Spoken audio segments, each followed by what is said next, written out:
Bismillahirrahmanirrahim. Assalamualaikum warahmatullahi wabarakatuh. Perkenalkan, nama saya Siti Nur Saida dari kelas C14 Manajemen dengan nomor MPM 10 12 16 63, mahasiswi dari Universitas Teknologi Digital.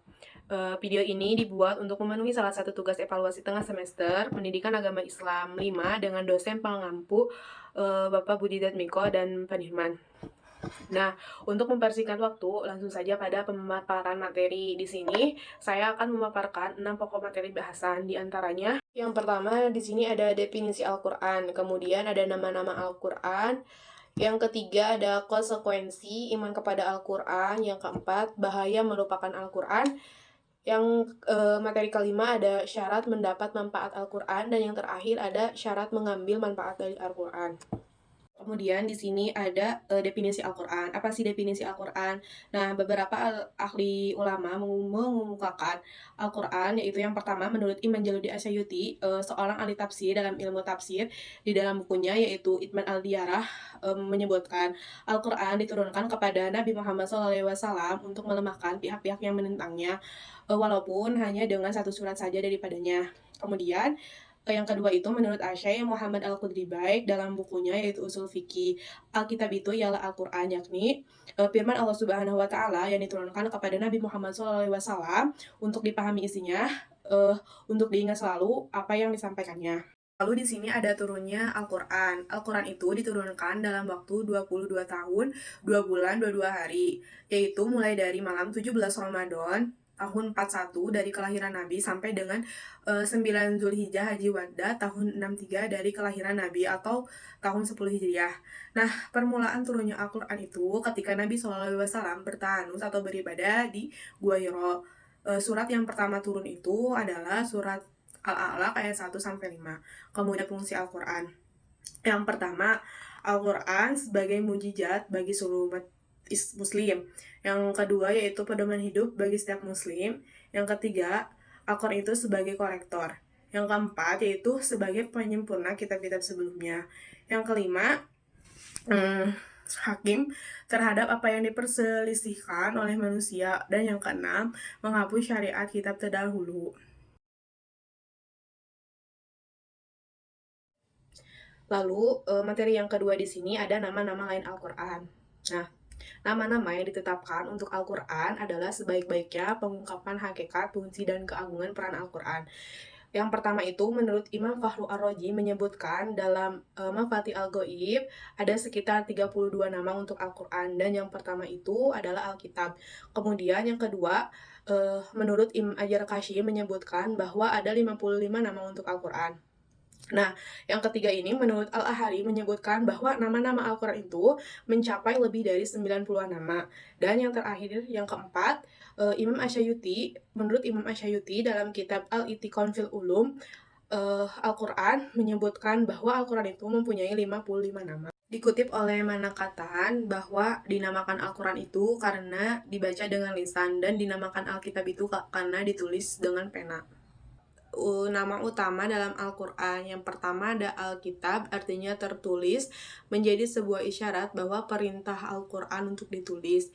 Yang kedua ada Al-Furqan, yaitu pembeda antara yang benar dan yang salah. Yang ketiga ada Az-Zikra, yaitu sebuah peringatan bagi manusia perihal kewajiban dan tugas manusia di bumi. Dan yang terakhir itu ada Al-Quran, yakni pembeda antara yang benar dan yang salah. Lalu selain itu ada nama-nama Al-Quran dalam Mushaf Utsmani. Yang pertama itu ada Alkitab. Yang kedua ada Habullah atau perjanjian. Yang ketiga ada An-Nur atau cahaya. Yang keempat ada Al-Huda yaitu petunjuk. Yang kelima Al-Basyair yaitu pedoman. Yang keenam ada Al-Majid yaitu sangat mulia. Yang ketujuh ada Al-Ajab yaitu menakjubkan. Dan yang nama lain Al-Quran yang terakhir di sini ada Al-Mukarramah, Al-Marfu'ah, dan Al-Mutahharah. Yang mana Al-Mukarramah di sini berarti kitabullah yang mulia, sedangkan Al-Marfu'ah berarti tinggi martabatnya, dan Mutahharah berarti bersih dari kekurangan dan tidak tercampuri dengan kesesatan. Lalu, materi 3 di sini ada konsekuensi iman kepada Al-Quran. Yang pertama, akrab dengan Al-Quran itu meliputi bacaan, pemahaman, dan penerapannya. Lalu yang kedua, mendidik diri dengan Al-Quran. Maksudnya, orang yang beriman selalu berusaha mendidik diri supaya sifat-sifat dan karakternya sesuai dengan Al-Quran. Yang ketiga, tunduk menerima hukum-hukumnya. Maksudnya adalah ketaatan dan penerimaan sepenuh hati terhadap ajaran-ajaran dan perintah Allah yang terdapat dalam Al-Quran. Yang mana mencakup pada ketaatan terhadap aturan moral, etika, dan hukum-hukum Islam yang dijelaskan dalam Al-Quran. Lalu yang ketiga, mengajak atau menyuruh kepadanya. Maksudnya, Al-Quran adalah kebenaran yang hakiki yang menenteramkan hati, maka mengajak orang lain untuk cinta kepadanya adalah kewajiban setiap muslim. Lalu yang keempat, mendenggelkannya di bumi. Dalam konteks Al-Quran ini mengacu pada menerapkan ajaran-ajaran Allah, hukum-hukum Islam, dan nilai-nilai moral yang terdapat dalam Al-Quran di kehidupan sehari-hari di dunia ini. Kemudian materi yang keempat di sini ada bahaya melupakan Al-Quran. Terdapat 10 bahaya melupakan Al-Quran. Yang pertama ada kesesatan yang nyata. Lalu yang kedua kezaliman dan kehinaan. Yang ketiga kesempitan dan kesesakan dada. Yang keempat bahaya melupakannya Al-Quran adalah menjadi teman setan. Yang kelima kehidupan menjadi sempit.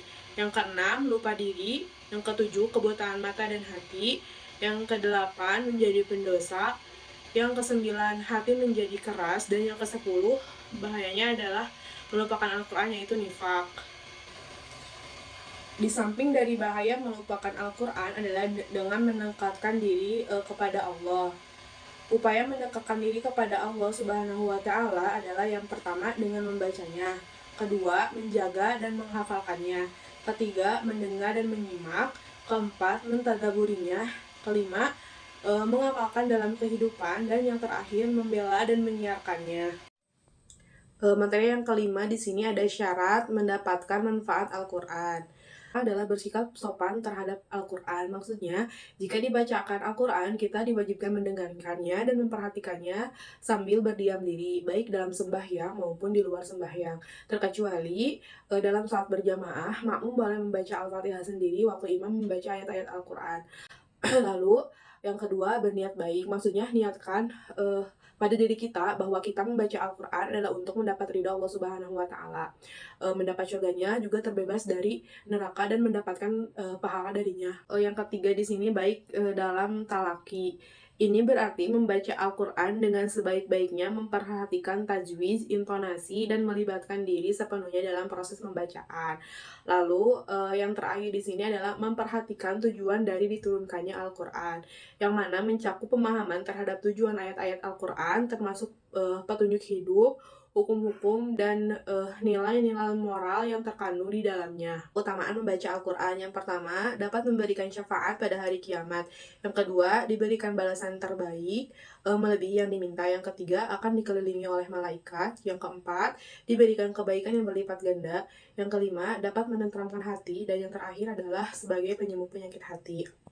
Nah, selain itu, di sini juga ada adab membaca Al-Quran. Yang pertama, ikhlas. Membaca Al-Quran dilakukan dengan niat yang ikhlas untuk mencari ridha Allah.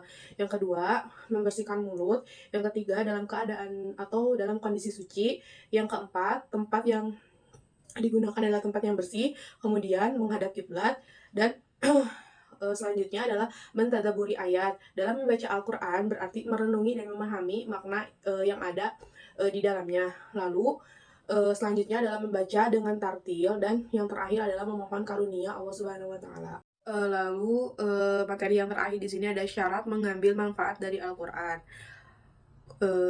Manfaat membaca Al-Quran: yang pertama adalah mendapatkan pahala dan kebaikan. Yang kedua, memberikan derajat dan wibawa. Yang ketiga, memperoleh rahmat dan lindungan malaikat. Yang keempat itu memberikan syafaat ketika hari kiamat. Yang kelima, menjaga akhlak yang mulia. Yang keenam, manfaat yang keenam itu adalah hati lebih tenang dan tentram. Yang ketujuh, selamat dunia akhirat. Dan yang kedelapan yaitu sebagai penyembuh penyakit pada tubuh. Yang kesembilan, menyembuhkan penyakit hati. Dan yang terakhir adalah memberikan kenikmatan pada kedua orang tua di hari kiamat. Kemudian di sini ada tabir atau penghambat pemahaman, itu ada 4 macam. Yang pertama, terlalu fokus pada bagaimana mengungkapkan huruf-huruf sesuai dengan makhrajnya. Yang kedua, bertaklid kepada suatu paham atau mazhab yang dianutnya, membatasi diri dan fanatik kepadanya. Yang ketiga, terus-menerus melakukan suatu dosa, terutama dosa besar atau tergoda dengan nafsu dunia. Yang terakhir di sini adalah beranggapan bahwa tidak ada mana lain dari kalimat-kalimat Al-Qur'an. Mungkin cukup sekian pemaparan materi dari saya. Mohon maaf apabila terdapat kesalahan dalam memaparkan materi. Semoga apa yang dipaparkan dapat bermanfaat. Sekian, terima kasih. Wassalamualaikum warahmatullahi wabarakatuh.